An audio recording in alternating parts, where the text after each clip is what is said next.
Hey Clashers, and welcome back to another video. And well, today we want to jump into the Clan War League of Tribe Gaming because they finished their week.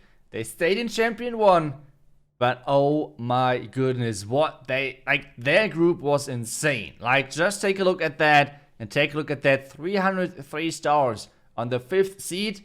That's quite impressive. They had two teams which wanted to demote, you have to say that as well, to make things clear. But at the same time, everyone else, everyone else except those two teams, they should be familiar to you. I will explain who they are, obviously, because some names you might not recognize. I will explain who they are, and then we're going to jump into the attacks. First team is, well, HD Family. You should know them. They were in a ton of different Worlds qualifiers. They were part of the last Worlds Finals event. That's, I think, what the name was. So you should know them. Fusion is a really good Korean team. You should know them as well. They're really, really good.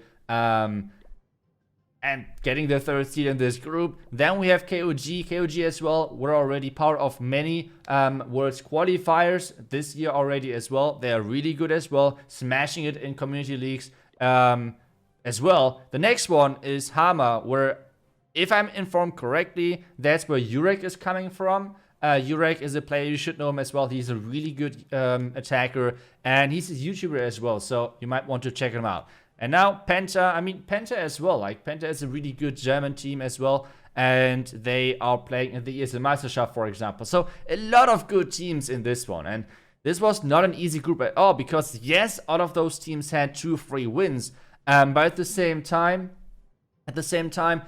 it's not worth anything if you're still getting demoted, because the other teams in this group are so tough. So this is kind of the story of this. These are the matches. Most of those matches were really close, you have to say, but every single time Tribe was able to come on top. And we want to take a look at a couple of those attacks, because apparently Tribe does not need their Royal Champion to 3-star. So let's take a look at their first attack. We have Eve Jack coming in first.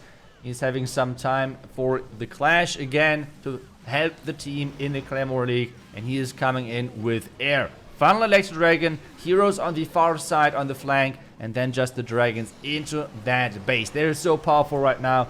Just have to draw this line and smash the base. That's pretty much what you have to do at this point. The next thing, obviously, this base fits perfectly. Not only about the sweeper setup, but as well the hero pathing. Blimp is now coming in as well, but take a look at that top side about that Queen pathing. The Queen is now able to get into that channel and reach so many different buildings, different defenses. The Blimp is reaching the target. No NATO trap found whatsoever just yet. And take a look at that Queen charging into that compartment right there. The King tank nicely for her. And now he's just keep freezing to keep using his spells. And at this point, you might wonder, Itsu, he has the Queen ability left, and he has only deployed the Queen, the King, and the Warden just yet. The Royal Champion is not even deployed yet. He has still 2 freezes and the poison left. What is going on? I don't know, to be honest, because that is just incredible. He's just smashing that base without even using the Royal Champion, swagging 2 spells as well. That's how it's done. Really, really good job, and finishing in style with that Royal Champion shield. I still count it as swag, to be honest. But hey, next attack, we should take a look at that one as well, which is Knowledge this time around against Penta. And on this base, he's using the dragons as well. And don't worry, this is the last air spam attack for this video. But I just wanted to put those 2 in this video as well, because this not happened once that they actually swagged the Royal Champion. I'm already spoiling a little bit, but we want to take a look at how exactly he's making that work. First off, a lot of Black Mines were in the beginning, where he really nicely triggered out of that with those coconut loons at the beginning. And now that Warden ability, really clutch, making sure the defending Queen has no chance whatsoever of dishing out any damage. The Blimp is connecting, the NATO is nowhere near. And with this, obviously, it's a huge thing, because you have so many more spells left, like freezes and so on, because you do not need to invest them to actually get that Town Hall. So this is obviously really important. I feel like those dragon attacks are falling and 3-starring with this NATO placement. If this Blimp, without any problems, is going to take down the Town Hall, it's most likely a 3-star. And if not, then things can get a little bit hectic. But depending on how good the pro is, they can still save the attack. At this point, you might notice as well, hey, he's just wall breaking in, he's just freezing everything, the king and the queen, everything alive, and he only plays those 3 heroes, king, queen, and the warden. The royal champion, again, is not been even placed yet, so those are just some OP attacks right there. At this point, though, it's only 1 dragon and the queen left, so how is he going to do this? Remember, though, in those Glamour League attacks, it does not matter if you can, like, I don't know, if you can, like, be the quickest attack whatsoever. There is no tiebreaker, though, no time tiebreaker on this one, which means if you can actually swag the royal champion, you most likely make the other team more concerned than tripling a base in like 1 minute. So this is the thing why he's trying to swag the royal champion right now, and he's not even deploying it. Knowledge is getting it done with another 3-star for tribe, another 3-star without even using that royal champion. So they haven't even used the royal champion twice now already.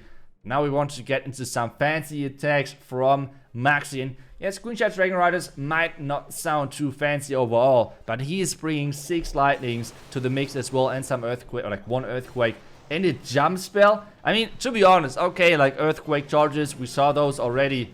But to be honest, with the jump spell, this means there's nearly no spells left in the remaining army, because he invested already so much. Not only the lightnings, but as well investing the jump spell, which is 2 more additional spell capacity, which is quite a bit, to be honest. So yeah, this is going to be a heavy push with that queen trying to charge into that scatter compartment with his king at the same time, but that scatter shot is just not going down, which is obviously not the best thing for him to happen, but he should now be easily able to deal with that clan castle.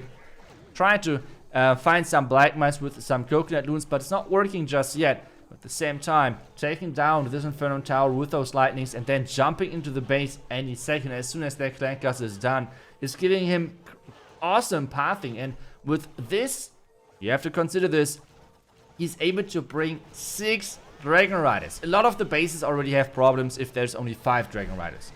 Then even more bases have problems if there are like 5 Dragon Riders and a Slammer, because not only the Slammer tanks the Black Mines, but as well the Loons, which are coming out of the Slammer, are tanking Black Mines as well, which is like the biggest threat to any Dragon Rider attack. And then in addition to that, he's bringing another Dragon Rider which can tank like 2 or even 3 Black Mines.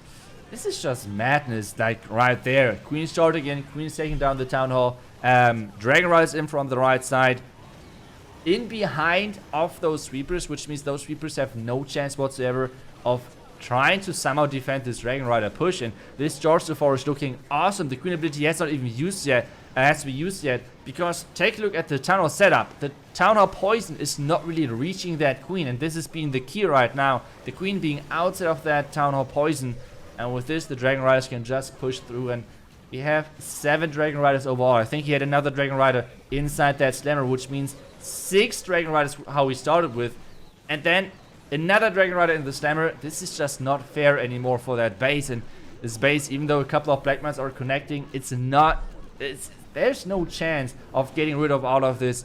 And now the Queen, with her ability going through a wall, finishing off in style again. Royal Champion ability to make sure the last couple of buildings are going down. The air defense as well, to make sure that he has enough power of the Dragon Riders to finish off this base. And this is another 3-star for a tribe game. And I have to say, this one was a super impressive attack. Like, it was a really cool attack with those lightnings. I have not seen that just yet, but I feel like it makes sense, right? Because the power of the Dragon Riders is that they don't need any spells typically. Like, this is their huge benefit. So being able to invest like lightnings and things like that, and even a jump spell into the mix as well to make sure a charge is working, that's a really cool idea, to be honest. And I'm kind of wondering, thinking about this, that we're not seeing that more often. Like, I think it would be a really nice off-meta strategy. But either way, Nebux is coming in with the next attack, and to be honest, I can't do this video without showing any Lalo attacks, and this is why we're taking a look at that Blizzard of Nebux. He is going in with a really high value Blizzard, investing the Hound as well to make sure that he is getting that value he needs, and taking down already 2 X-Bows, the Royal Champion, and another and that scatter shot. That is just incredible value. And it feels like KOG tried to defend air spam with that clan cast, because the dragon obviously more tanky than super minions, and this means all of the attacking dragons are like clumping up around that dragon because he has a bit more hit points. And this means the Eagle can like have really nice shots onto this group of dragons, which can deal a lot of damage if all of this is working. On this one though, the dragon was not good at all because it was like taken down by the queen with like 2 shots. So that's pretty easy. Royal Chamber is getting great value as well. And now take a look at those heroes. Even the connection wall breaker to get another scatter, both scatter shots are out of the way. One Inferno Tower is out of the way. The Royal Champion out of the way. The defending queen already gone.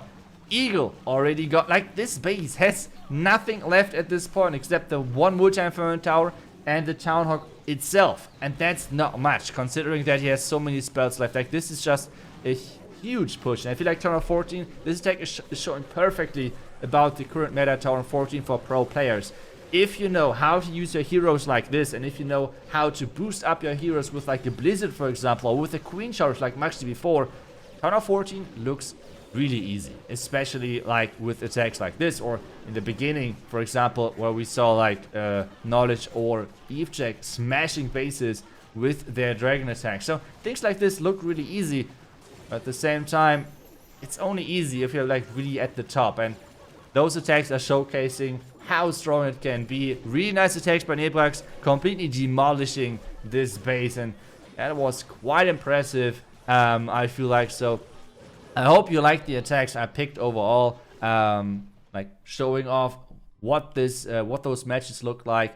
But yeah, this group, I have to say, I feel like this is one of the toughest groups I have seen in a long time. Like having 6 well-known teams in one group. I see sometimes like 2 top teams in one group, or like maybe even 3. Yeah, that could happen. But seeing 6 out of them, that is truly impressive. And I mean, even the 5th place with over 300 stars, the 6th seed, which is getting demoted with 288 stars. That's a rough call right there. And let's take a look just to compare things with my community client really quickly, just to see how maybe a normal group looks like. And this is how things are looking right now for us. And you can see the difference. Yes, obviously we still have like the last day which is going on, but you can still see the difference, which is quite big, to be honest. Like, it's a huge difference in between of those 2 groups. And I think this is maybe the average group in Champion 1, I would say. Maybe, to be honest, we had a couple of really good teams in there, which kind of surprised me with the Wizards and Axio. But I don't know. Either way, I hope you enjoyed today's video. Thank you so much for watching. I will hopefully see you guys back tomorrow for the next video. Until then, see ya and bye-bye.